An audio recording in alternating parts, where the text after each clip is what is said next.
Briana Bree Franklin is a businesswoman, philanthropist, and student debt expert leading the crusade to conquer predatory lending. She is the founder of the Prosperity Project, having taken on a loan burden that eventually ballooned to nearly 120,000 through her undergraduate studies at Dartmouth College. Bree developed an acute appreciation for the challenges many student debt holders experience, including diminished ability to establish financial independence, exercise personal freedoms, such as starting a family and home buying, or launch a business venture. In recognizing the extent to which debt constraint has become the leading source of wealth depletion, especially for Black women, she established an end-to-end solution spectrum dedicated to addressing the issue, consisting of nationally acclaimed 501c3, the Prosperity Project. Her accolades include coverage in Forbes, Katie Couric Media, BuzzFeed, and Authority Magazine, winning SXSW's 2023 Innovation Award for Social Impact, being accepted into the 2024 Chime for Changemakers cohort, and being named Visionary Women's 2023 Rising Visionary and a 2023 Aspen Ideas Fellow. I'd like to proudly introduce Bree Franklin. And to kick us off, I want to start with just a quick show of hands. Who here, besides me, has been personally victimized by predatory lending? It's a safe space. Okay.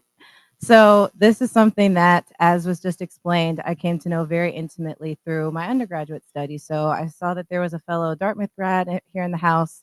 I'm class of 2017, and I had absolutely no idea what I was signing myself up for by taking that ride. So I'm not the first in my family to attend college, but I was the first to go at the Ivy League level, and therefore the first to be confronted with the conundrum of get a degree and take on the debt or flee, and who knows what happened. So in tackling this issue, I ended up, well, I guess to wind it back, coming out of school, like so many graduates, right? We're just thrown into the work economy and saying, okay, we have this degree under our belt. We're going to use this education to try to get ahead, break glass ceilings, and enjoy prosperity. But it was not that linear for me. And a lot of people nowadays, 44 million Americans alone have student loans specifically.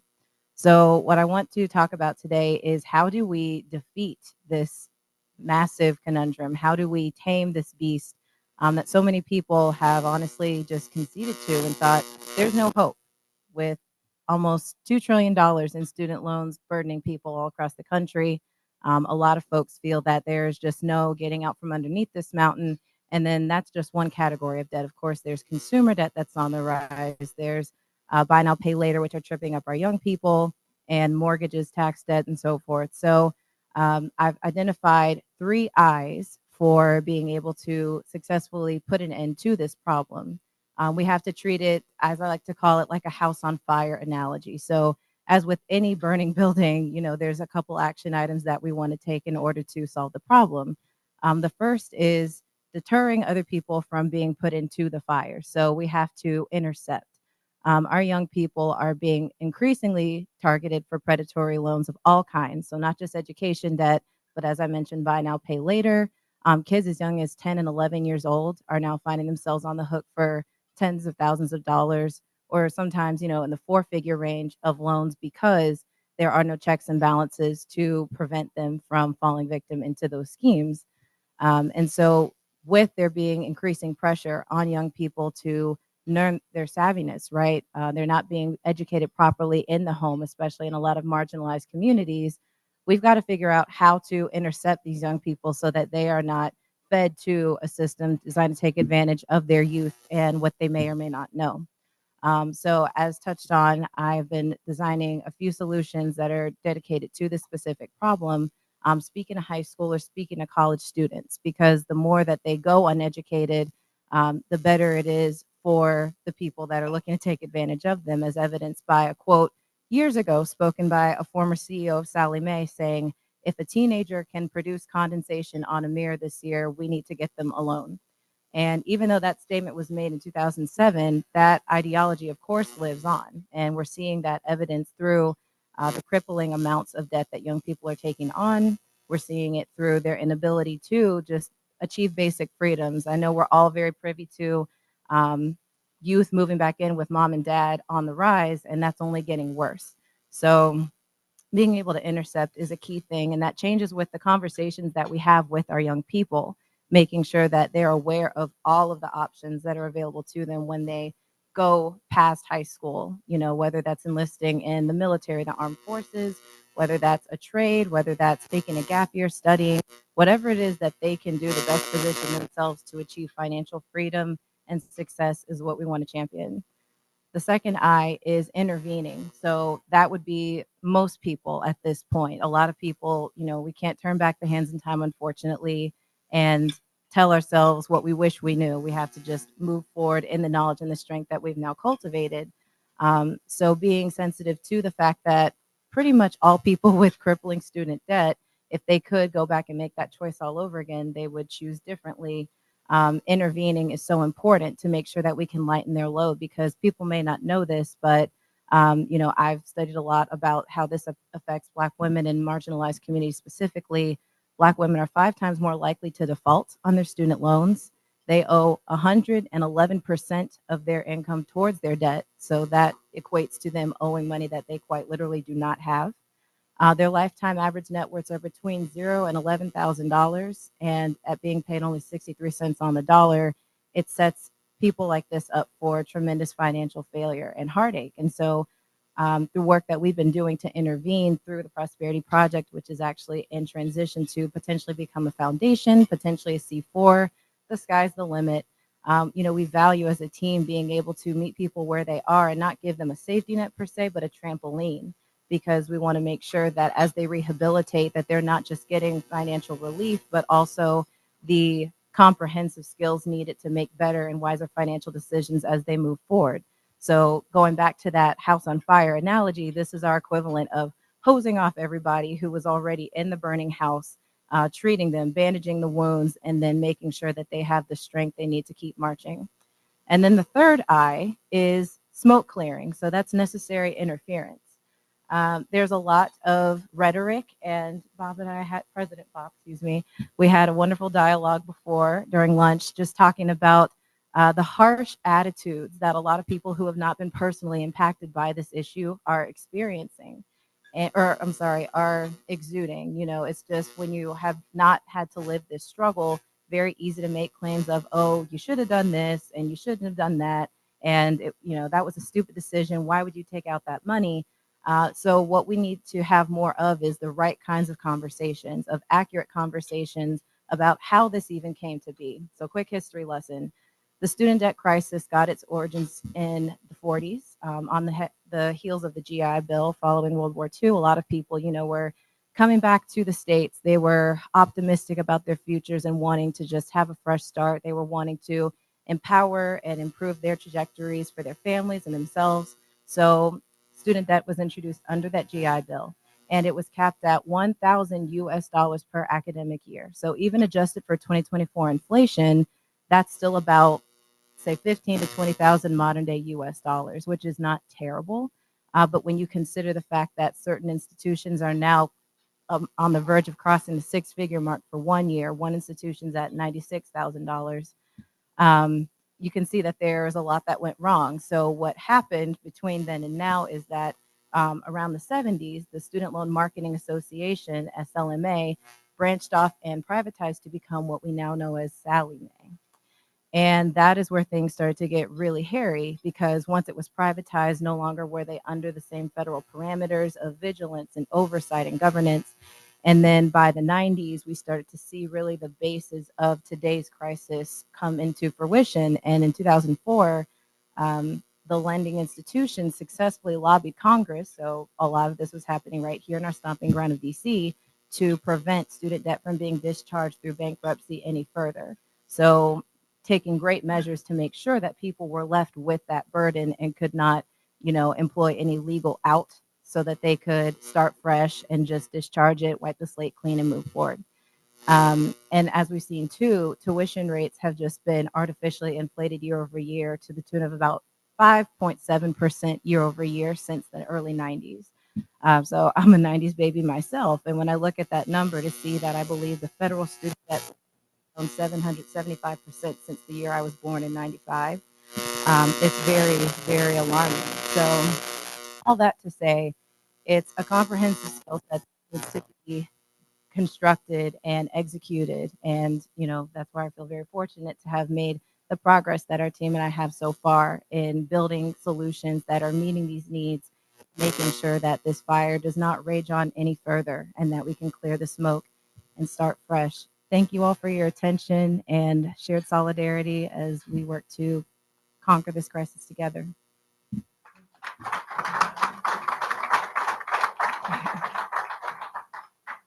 So his question was, he co-signed on a loan for his daughter who just graduated from Spelman. The loan was taken out through Sallie Mae, which is a private student lender, so they're not under the federal government. And because they are very rigorous in their collection methods, the question was basically, what's the advice for navigating being in this situation? And you asked the perfect question to the perfect person. That was my lived experience.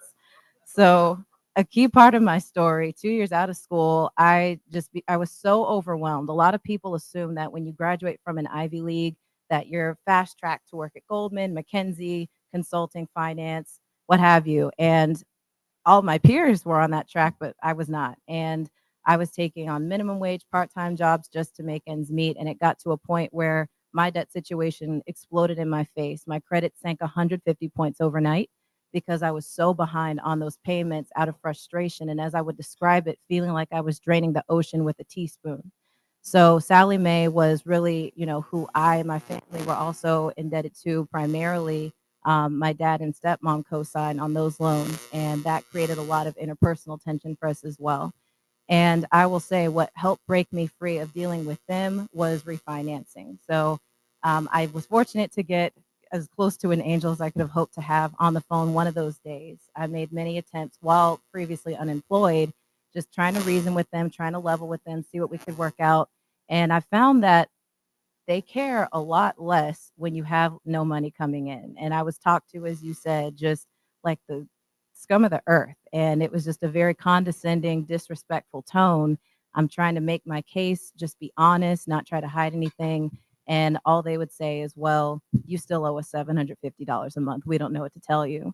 So I was able to take advantage of some of the plans that they offered, which did cut the interest rates because I don't know about your situation. I didn't realize what a fixed versus variable interest rate even was. I didn't realize that it was going up to such an extent that when I would pay extra on the monthly payments, I was still breaking even and not moving the needle on the debt total. So getting away from them and refinancing elsewhere was ultimately how I broke free. So that's what I would recommend. Thank you so much for your presentation today. I am a person who has been enrolled in PSLF and has 12 months left on that. Mhm. Any insight into what might happen with that over the next year or so? Yes, y'all are asking all these perfect questions. So I just did an Instagram live yesterday with Student Loan Planner. They have a presence and a very close ear to the ground here in DC. I met with one of their representatives, Lauren Williams, and she was saying that under the new administration, she's just like, prepare for change. And so unfortunately, with federal loans, it's just this constant moving carrot, hamster wheel situation. A lot of people have been doing their best to do right by it, to be faithful, to be consistent, to take the necessary measures. But the problem is that they change quite literally day to day. So even though it sounds very just like overly simplistic, I have just gotten off the hamster wheel and I've said just get like unleashing myself from the debt, or rather untethering myself has like been my top priority because I have a mix of federal and private. The plans benefit people, of course, who are in that public service track, so teachers, nonprofit workers, government employees, etc. But the thing to remember too is that this is not a fair fight. This is not a matter of do what you're supposed to do and you'll be rewarded. It's a lot of people are going above and beyond to do more than they should be, and it's still backfiring because the powers that be are using this as sort of like a popularity bargaining chip. So just the simple advice would be just to continue reading, from sources like Student Loan Planner, Student Loan Hero. There's a couple of advocates out there and people who work with clients from all over the country. Sometimes getting counsel has been what it takes as well. Stanley Tate is one who is particularly top notch. He's ex-military, so he's got a very rugged, don't mess with this guy kind of demeanor, and it's gotten his clients a lot of success. So unfortunately, it's not like a magic silver bullet, but that's what I would synthesize as the next step. How do you define a predatory loan? Great question. From lived experience and talking to others who have been on this side of the equation, it is debt that's offered to someone that does not have a complete sense of what exactly they're signing up for. So basically, debt that is intended to take advantage of someone and not, once again, not fighting fair, so to speak.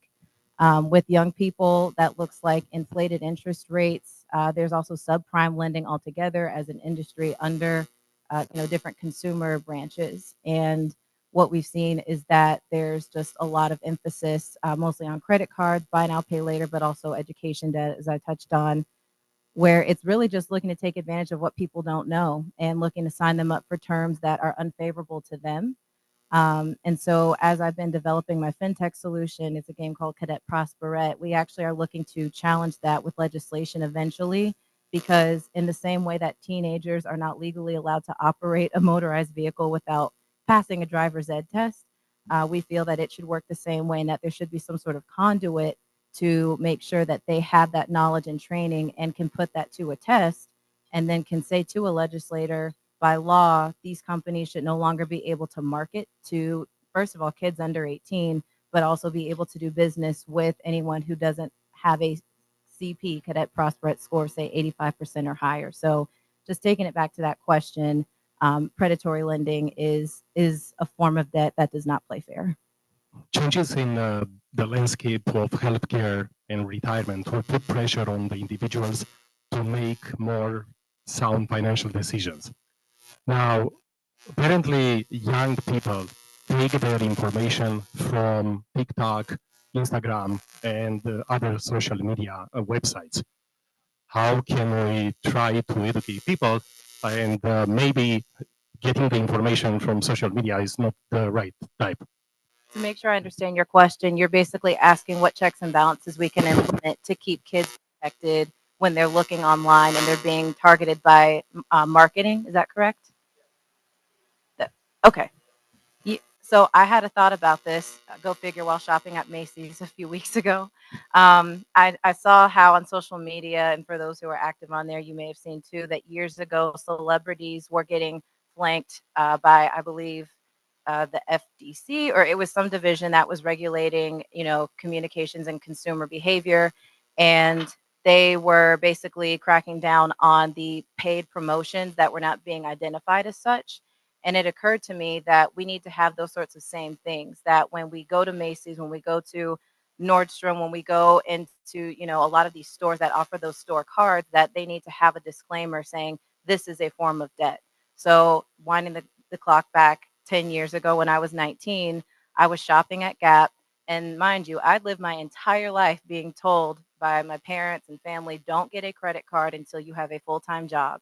So I go shopping and I go to Gap to get a pair of jeans, and they asked, do you want to sign up for a store card? And I said, sure. What does that do? And they say you save 20% on today's purchase. So I'm thinking it's, oh, I got lucky. I'm the 100th customer and I get 20% taken off and no harm, no foul, no strings attached. Well, they ran my social security number. And at 19, again, I didn't know what that actually meant. I just thought they were putting me in some system of, okay, this customer gets 20% because she's cool and fashionable. And so that followed me out of the store, and I didn't know until months later. So I do think there has to be some sort of legislative pushback and really just cracking down and putting in checks and balances, because it is a free for all. The lenders are 100% just having a field day with young people, and that's what have all this power to drive up tuition prices artificially year over year. It's why they can permeate the corners of the internet, stores, and reaching young people, knowing that they're already at a disadvantage and not being told the full picture. So I think it absolutely ties back to legislation and what our government puts in place, but also just the ethical barriers that companies have been crossing. My question is what I'm gonna call a B-side question, because we're talking about the predatory aspects of the lending programs. But first, I need a question answered. What's the average student loan debt per person? Do you have a feel for that? What's that? So we've actually seen it broken down by race and gender. So for Black women, it's about $42,000. For white women, I believe it's about $28,000. For white men, it's around $20,000. And then for Black men, it's about 32. Okay, that's. I thought it might have been a little higher than that. Student loan debt. Yeah. Student loan debt. Mhm. Here's the thing that's a little interesting to me, because when you talk about the predatory nature of the advertisers going after the young people and things of that nature, the flip side of that to me is, where's the financial education in the school? Mhm. Because there's really no reason for a 19-year-old not to know about credit, money smart matters, and things of that nature. And that really concerns me when I hear about Department of Education that's not probably doing financial education, but it's going away before it has a chance to. So can you speak a little bit to the importance of the consumer's responsibility to understand the financial transaction that they're signing up for? Mhm. It's not just one dimensional. Right. Not at all. And there is a personal responsibility aspect that I think has become more of the mainstream conversation. So first of all, just it's a travesty that this is even up for discussion about the Department of Education being sunset.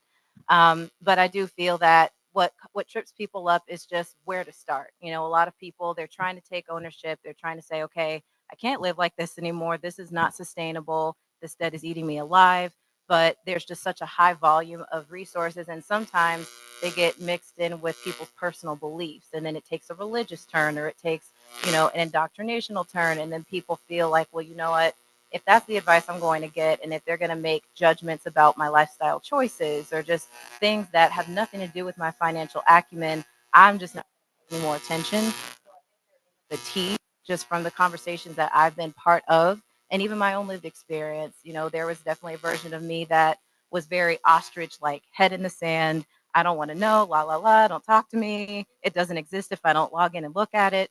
And I think for young people, just the way that culture has gone in recent years, that has been sort of like just a way too soft approach in terms of not holding them accountable and saying, okay, we need to make sure that you're hitting your goals, or we need to, you know, cut down on spending. Like there's an article that talked about the $30,000 a year million. We have to talk about things like delayed gratification, you know, a long-term view. We need to talk about sustainability, not exhausting reserve, and being so focused on enjoying the there is a happy medium. I think there's an overcorrection because previous generations, having gone through wartime, having gone through, you know, the Great Depression or just times of deficit and lack, they were like, we just got to keep everything under a lock. And so then it swings the other way and say, okay, I'm not living like that, but now I'm living a little bit too spendthrift or too freely to spend. So I think, yeah, just the conversations and the sources that we point people to, you know, making sure that it's quality information that is taking a holistic view of their situation and not just trying to only keep them in a financial silo, and considering, okay, you know, life is unexpected sometimes, it's unpredictable. Give yourself grace. And I'm encouraged to see that in the finance industry. I'm a regular of FinCon, which is a convention held every fall. They just had it in Atlanta this year. Next year it'll be in Portland. It travels around. And that community is just rich with people who are in all areas of finance. And they have a very good command of how to sustainably, you know, manage your finance affairs. So I think just directing people to communities where they can feel empowered and not feel slighted or discouraged is going to be a really big solution for that. I wanted to ask you what he was talking about as far as the social media and how you portray the conversation on a live on social media, and how the app itself treats you, because many times when these very important conversations come up, and you know, you can have a room full of people, you can have 1,000 people in your room, and you can have 1,000 people engaging, but when it comes to talking about, you know, what you address first is like Black women are targets in this as well. How are you? when you say keywords, specifically Black or so forth, on your social media streams, lives, does your information get suppressed? Do they silence your videos? Or, how do you handle that? Because that's a huge concern to me when he talks about, when you're talking about these important issues that really mean something. Now, if it's a dance that someone's doing and it can go viral, everybody's going to be doing it. It'll never get suppressed. But stuff like this gets suppressed because there are those people, those entities that don't want this information to get out. Have you experienced any of that during a podcast or anything on social media? A fabulous question. To my knowledge, it has not happened. I've seen instances where it feels like we're being shadow banned because I'm like, geez. And shadow ban, by the way, is just, what she just spoke to of when your content has been suppressed, even though you have been regularly, posting and putting it out to the same audience, but you're just not seeing as much engagement or feedback as usual. It hasn't been something that has signaled to our team like, oh, wait a minute, we're being flagged and that this particular set of terms is triggering anything. But I would say that just as we're looking at this journey in terms of who has stayed solid and who's ridden with us since we started in 2020, massive shift. Like, I mean, a completely unrecognizable crowd today versus when we first got started. Some of everybody was trying to jump on the bandwagon and they were like throwing all kinds of support and just blind donations. Like I would cold email people and instead of a response, they'd just donate $500. And I was like, wow, we really hit the lottery with this. But over time, you see that that was a reactionary sentiment and that was, okay, I feel badly, I feel guilty, I feel like just stuck and I want to just do something, but they weren't really part of the conversation. So on social media, thankfully, our community has been very consistent and slow but steady building. And we have a very committed following who speaks up for us. They go to bat for us. They are quick to reshare our content without any asking or prompting. So I'm grateful that that has seemed to be more of the direction things are moving in. But yes, I can definitely say that there have been pockets of time where it feels like our content's not performing as well and perhaps that there was an underlying motivation. We're at the Prosperity Project. It's prosperity with an A. So Prosparity. And just side note, that's because it's a combination of the word prosperity and parity, as in racial and gender parity. Instagram, LinkedIn, and then the show that our spinoff show, UnDEBTfeated, is on YouTube. So that's UnDEBTfeated. So I have two quick questions. So the first is Black women, white women owe more money than white men, Black men. Do you think there's a correlation there between their graduation rates? Men tend to drop out of college more so than women. So ironically, there's a statistic saying that, Black women are the most institutionally educated demographic in the country. And I see a lot of people who are posting that, and it's like a point of pride and honor and excitement, but they're failing to disclose that it's at a great cost. And so really it's this hamster wheel trying to break the cycle, trying to take measures that, we've been told will get us ahead. Like, oh, well, what you're missing is a master's degree, and that'll put you in the running for this promotion, and that'll make sure that you can finally get what's yours. Oh, what you're missing is a PhD. And it's on and on the cycle goes. But then also, part of a big factor of that is the pay disparity. So, Black women being paid 63 cents on a dollar. I believe for Latina women, it's 58 cents. For Native American women, I believe it was 42 cents. And it's just, we have these massive behemoths, like these debt obligations and fewer means to repay it. There was a statistic saying that 12 years after graduation, Black women owed 13% more on their debt compared to their white male counterparts who had paid off 44% by that same point. And so it really is just when you already have minimal means and you're already out of the running for a lot of conversations for high paying, solid career prospects, but then you have this massive obligation to satisfy, it's a lose-lose. So it mostly has to do with, just the unequal financial pairing.